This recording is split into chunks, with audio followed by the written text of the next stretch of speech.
మేము జంతువులను వేటాడడం కోసం అడవిలోకి వెళ్తాము. వాళ్ళు మాలాంటి మనుషులను వేటాడుతారు. మేము అంటే ఆదివాసీలు, వాళ్ళు అంటే పోలీసులు, సాయుధ బలగాలు. వేట దండకారణ్యంలో మైనింగ్ పెరుగుదలతో పాటు సైనికీకరణ కూడా పెరుగుతూ వచ్చింది. వారి కూంబింగ్లలో మహిళలపై లైంగిక హింస కూడా ఆ మేరకు పెరుగుతూ వచ్చింది. మహిళలపై అన్ని రకాల వివక్షలను నిర్మూలించే ఐక్యరాజ్యసమితి కమిటీ సెడా ఒక వివరణలో ఇలా అన్నది: ప్రపంచవ్యాప్తంగా కల్లోలిత యుద్ధ ప్రాంతాలలో రాజకీయంగా ఎదిగిన మహిళలను గాని, వారికి సహకరించే మహిళలను గాని శిక్షించడానికి లైంగిక హింసను ప్రయోగిస్తారు అని. ఇది దండకారణ్యానికి అన్ని విధాలుగా వర్తిస్తుంది. సాయుధ బలగాలను ప్రభుత్వం దండకారణ్యంలో ప్రవేశపెట్టని రోజులవి. మైనింగ్ కార్పొరేట్లు ఆదివాసీల్లోని కొందరిని సల్వాజుడుం అనే సాయుధ మూకను పోషించి ప్రభుత్వం చేత ప్రయోగించింది.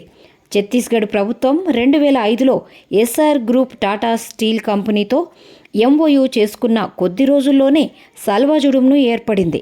2007 వరకు జుడుం అడ్డు అదుపు లేని దమనకాండ, దోపిడీ, హింస సాగించింది. అందులో మహిళలపై లైంగిక హింస సంఘటనల రిపోర్టులు వందల సంఖ్యలో ఉన్నాయి. 2007లో national commission of child rights సంస్థ అనేక మంది ఆదివాసీ కుటుంబాలలోని సభ్యులపై జరిగిన లైంగిక హింసను రికార్డు చేసింది.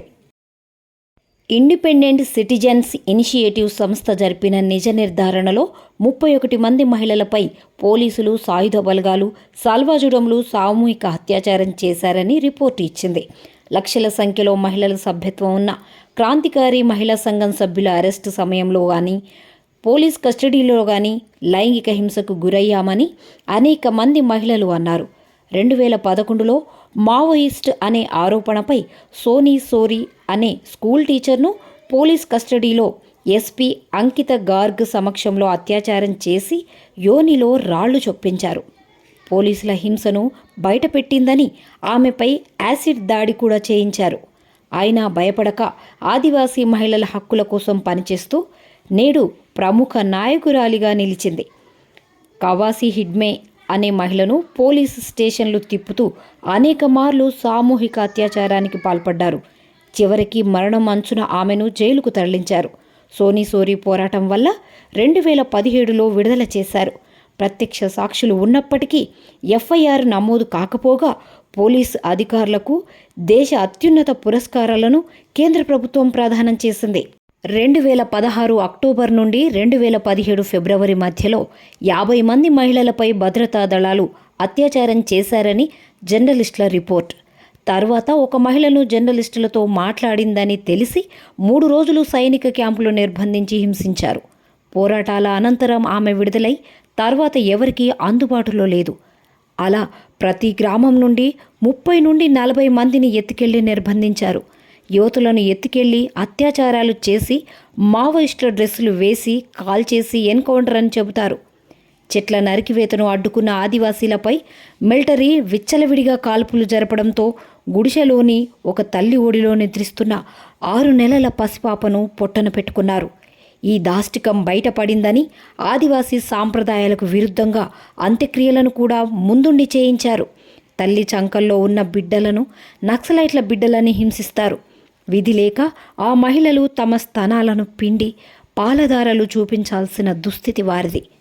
అమాయక ఆదివాసీలను మావోయిస్టులని ఎన్కౌంటర్లు చేయడంతో అనేక మంది పిల్లలు ఆలనా పాలనా లేక, విద్య లేక అనాథలుగా మిగిలిపోతున్నారు. వీరు ప్రభుత్వ దృష్టిలో మావోయిస్టుల పిల్లలు కాబట్టి వారిని పట్టించుకోవాల్సిన అవసరం లేదు. కానీ మావోయిస్టుల చేతిలో హతమైతే మాత్రం ఆ కుటుంబాలకు ప్రభుత్వం అన్ని విధాల సౌకర్యాలు కల్పిస్తుంది. బైలాదిల్లా ఎన్ఎండిసి అనే ఇనుప గనుల నుండి విషపూరితమైన రసాయన ద్రవాలు విపరీతంగా పారి ఆ ప్రాంతమంతా చిక్కటి బురదతో నిండిపోయింది. అందులోకి ప్రమాదవశాత్తు లావా గ్రామంలోని 2 అన్నదమ్ములైన పిల్లలు చిక్కుకొని చనిపోయారు. అలాగే పిల్లలు బాంబు బ్లాస్టులలో చనిపోతున్నారు. 13 సంవత్సరాల వయసు గల అమ్మాయిలపై లైంగిక అత్యాచారాలు లెక్కలేనన్ని జరుగుతున్నాయి. లక్కే అనే మహిళను పోలీసు క్యాంపులో దారుణంగా జనాంగాలను ఛిద్రం చేస్తూ శ్వాస ఉన్నంత వరకు అత్యాచారం చేస్తుంటే ఆమె పెద్ద పెద్ద అరుపులు విన్న వాళ్ళు ఉన్నారు. ఇలా వాళ్ల సాక్ష్యాలు ఉన్నా కూడా ప్రభుత్వ కథనాలే ప్రచారంలోకి ఎక్కువగా వస్తాయి. అరాచకాలు మరుగున పడిపోతాయి. ప్రభుత్వ కథనాలు గుడ్డిగా నమ్మే నాగరిక సమాజం ఉండడం భారతదేశ దుస్థితి.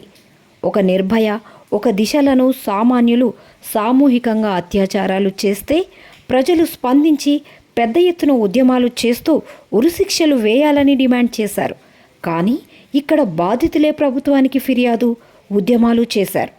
National commission for scheduled tribes, national human rights కమిషన్లు స్వయంగా చేసిన నిజ నిర్ధారణ రిపోర్టులు ఉన్నాయి. కానీ వారి హెచ్చరికలు పోలీసులను, సాయుధ బలగాలను, ప్రభుత్వాన్ని ఏమీ చేయలేకపోయాయి. అరకుర ఎఫ్ఐఆర్లు నమోదు చేసినా కానీ ఒక్క పోలీసును కూడా అరెస్టు చేయలేదు. మావోయిస్టుల పేరు మీద జరిగే లైంగిక హింస చట్టబద్ధమైపోయింది. పోలీసులను శిక్షించడానికి ఏ చట్టాలు పనిచేయవు. కనీసం నాగరిక సమాజం నుండి కూడా స్పందన, మద్దతు లేకపోవడం మరింత బాధాకరం. మరి దండకారణ్యంలోని అమాయక ఆదివాసీ మహిళలపై జరుగుతున్న అత్యాచారాలకు పరిష్కారాలను తర్వాతి వీడియోలో తెలుసుకుందాం.